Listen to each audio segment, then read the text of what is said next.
di sini kita akan ngomongin tentang analisis kasus kepeuan dan promoting the culture, tentang analisis nilai berakhlak, yaitu akuntabel. Dalam studi kasus, OTT menetapkan 5 tersangka kasus korupsi PUPR Sumatera Utara. Kami dari kelompok 2, Lansat Batch 4, Babkom 3 Jakarta, dengan tahun anggaran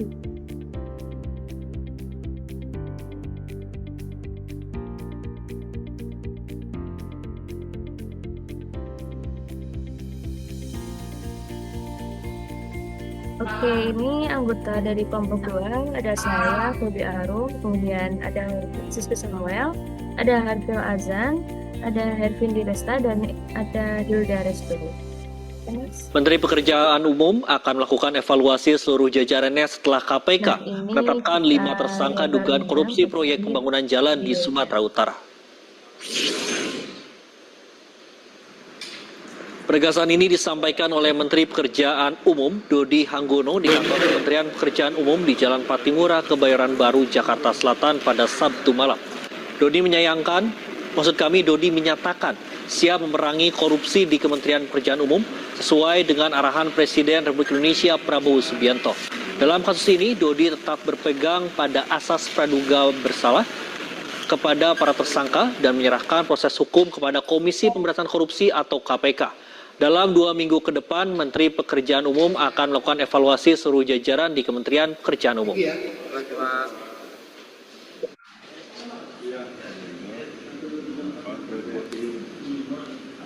Sebelumnya, KPK melakukan operasi tangkap tangan dalam dugaan kasus korupsi proyek pembangunan jalan di Sumatera Utara. KPK telah menetapkan 5 orang tersangka, yaitu Topan Obaja Putra Ginting selaku Kepala Dinas PUPR Provinsi Sumatera Utara, Rasuli Effendi Siregar selaku Kepala UPDT Gunung Tua Dinas PUPR Provinsi Sumatera Utara, merangkap pejabat pembuat komitmen atau PPK.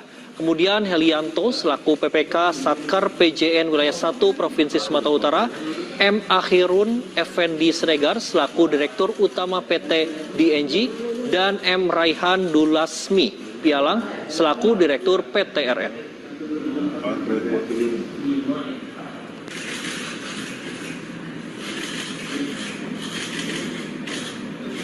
Menanggapi OTT KPK ini mungkin mulai minggu depan, atas restu Pak Presiden, kami harus mulai mengevaluasi seluruh jajaran Kementerian PU dari mulai eselon 1 sampai BPK agar kejadian-kejadian seperti ini tidak terulang lagi di masa depan.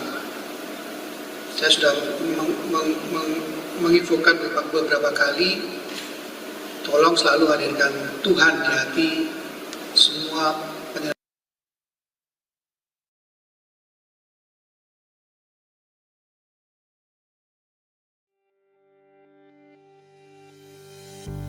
Dari aspek yang pertama, kita akan menganalisis nih siapa aja aktor yang terlibat berdasarkan pemberitaan metode TV tersebut dan laporan selanjutnya. Berikut pihak yang terkait. Yang pertama yaitu ada Bapak Menteri Pekerjaan Umum, yaitu Bapak Dodi Hanggono. Beliau menyatakan akan mengevaluasi seluruh jajarannya menyusul operasi tangkap tangan atau OTT KPK di Sumatera Utara. Menyebut evaluasi dilakukan dalam 2 minggu ke depan dengan restu Presiden Prabowo Subianto dan menegaskan komitmen memerangi korupsi, tetap berpegang pada asas praduga tak bersalah serta menyerahkan proses hukum ke KPK. Kemudian yang kedua ada KPK itu sendiri, yaitu Komisi Pemberantasan Korupsi.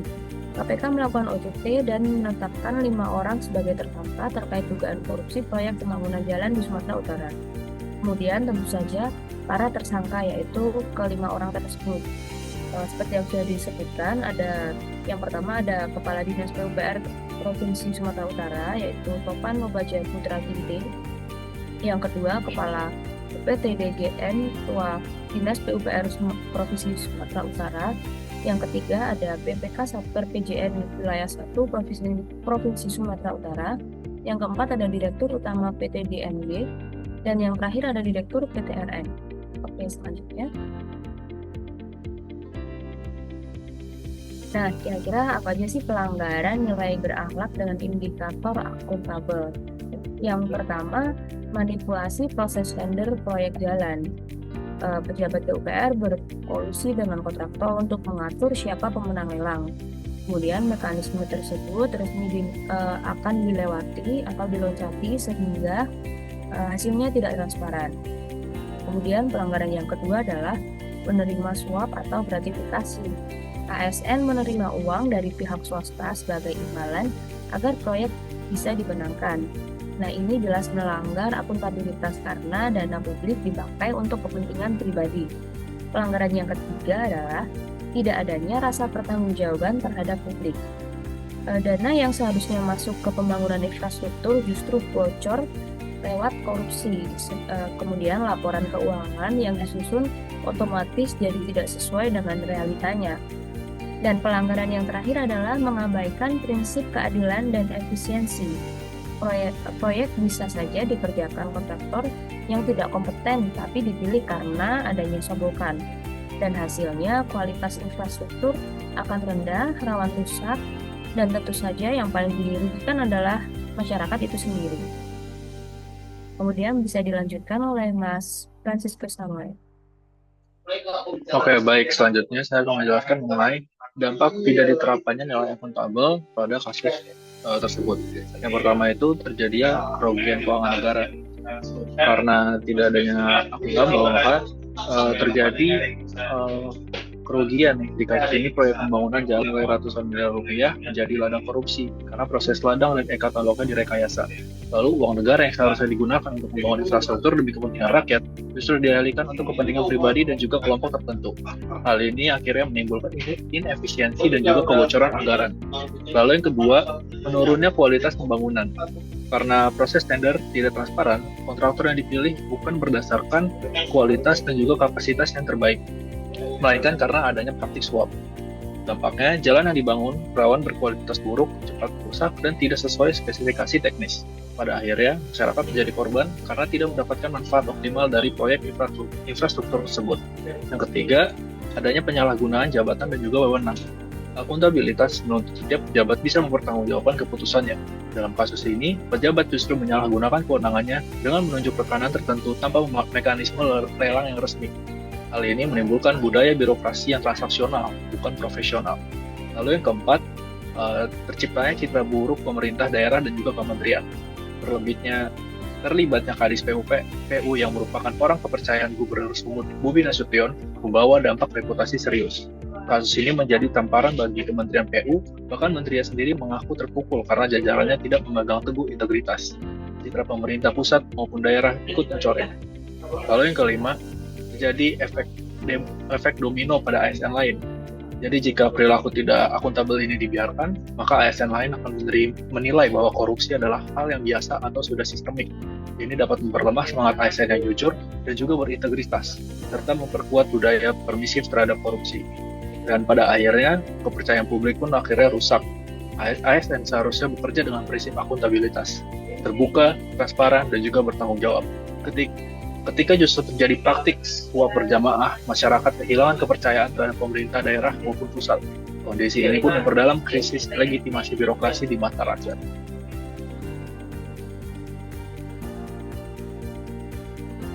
Baik, selanjutnya adalah gagasan alternatif dari pemecahan masalah kasus tersebut. Yang pertama ada audit independen berkala, di mana maksudnya adalah kita mengundang auditor eksternal, misalnya BPK, untuk melakukan audit reguler terhadap proyek-proyek infrastruktur di Kementerian PU. Kemudian yang kedua ada pendidikan anti korupsi dan etika kerja. Kita mengadakan pelatihan rutin tentang integritas pejabat publik, nilai-nilai etika, dan pentingnya melayani publik tanpa penyimpangan. Kemudian menanamkan budaya bahwa akuntabilitas bukan beban, tetapi kepercayaan untuk menjaga amanah negara. Selanjutnya, gagasan berikutnya yang ketiga adalah transparansi anggaran publik. Ini adalah membuat portal dashboard anggaran real time, menampilkan pencairan, penggunaan, dan progres proyek kepada publik dan DPR. Selanjutnya, gagasan yang keempat adalah rotasi jabatan dan uji integritas berkala. yaitu mengatur rotasi yang lebih terencana untuk pejabat yang kerap menangani proyek besar agar tidak lama di satu posisi strategis. Kemudian gagasan berikutnya yang kelima itu sistem pelaporan dan pelindungan whistleblower. Yang di sini maksudnya adalah mewujudkan saluran pelaporan rahasia bagi staf atau masyarakat untuk melaporkan penyimpangan sehingga aman dan mendapatkan perlindungan hukum. Kemudian yang keenam, sanksi tegas dan penegakan hukum secara konsisten, yaitu menjamin bahwa setiap pelanggaran terlepas dari jabatannya apa, menghadapi sanksi hukuman yang setimpal, dan memastikan proses hukum berjalan transparan dan cepat sehingga efek jera menjadi nyata. Kemudian gagasan alternatif yang terakhir yaitu digitalisasi proses proyek, yaitu di mana maksudnya di sini adalah implementasi sistem e-tendering publik yang memungkinkan masyarakat mengakses detail tender, nilai anggaran, dan pemenang kontrak secara transparan.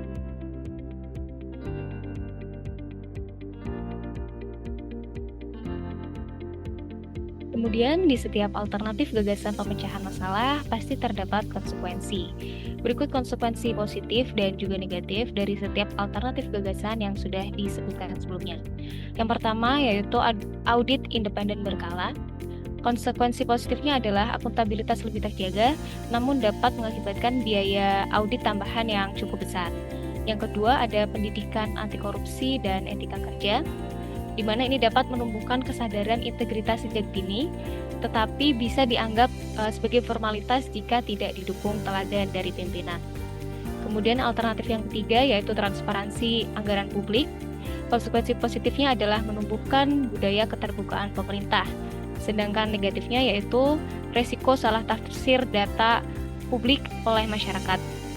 Kemudian yang keempat yaitu rotasi jabatan dan uji integritas berkala, yang dapat menimbulkan mengurangi peluang kong kali kong jangka panjang, tapi juga dapat menimbulkan ketidakstabilan kerja jika rotasi terlalu sering. Kemudian yang kelima yaitu sistem pelaporan dan perlindungan whistleblower, yaitu dapat memberi saluran aman untuk melaporkan penyimpangan, namun juga dapat menimbulkan risiko laporan palsu atau penyebaran fitnah.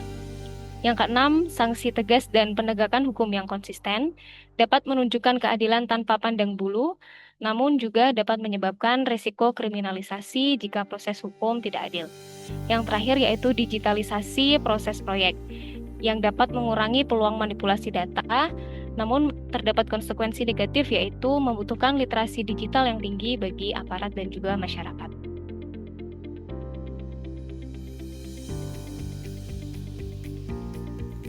Oke, selanjutnya terkait promoting the culture, atau bagaimana sih membangun budaya berakhlak akuntabel agar kasus-kasus yang sudah terjadi itu tidak terulang kembali. Nah, yang pertama itu dibutuhkan transparansi anggaran proyek. Setiap pengadaan harus melalui e-procurement terbuka dan progres proyek dipublikasikan secara rutin. Dengan begitu, masyarakat bisa ikut mengawasi dan mencegah celah korupsi sejak awal. Yang selanjutnya itu pengawasan melekat dan audit independen. Nah, setiap keputusan di lapangan atau PPK itu wajib diawasi. Dibutuhkan audit mendadak dan berkala, serta kita perlu membangun early warning system, sebuah alarm yang langsung memberi sinyal jika ada potensi penyimpangan. Dengan cara ini, masalah bisa dicegah sebelum membesar. Kemudian selanjutnya yaitu pertanggungjawaban pribadi ASN.